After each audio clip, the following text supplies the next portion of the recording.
सबसे पहले तो हमारे भाई जितने हमारे लाइफ में जुड़ चुके हैं, जुड़ेंगे, सबको मेरा सादर प्रणाम।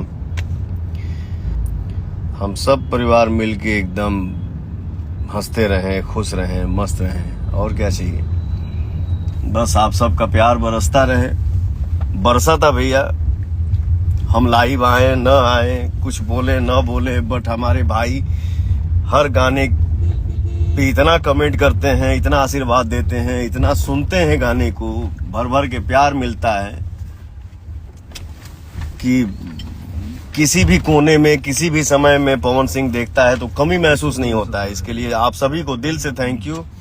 भैया भोजपुरी में मचा रहे हैं धमाल, बाप भाई सब आप सब मचा रहे हैं। हम तो बस, हम क्या, एक कलाकार एक मेहनत करता है, उस मेहनत को आप सभी का साथ मिलता है, वही एकदम झंडा लहरा रहल बड़ा जा, गर्दा मचौले रह जा।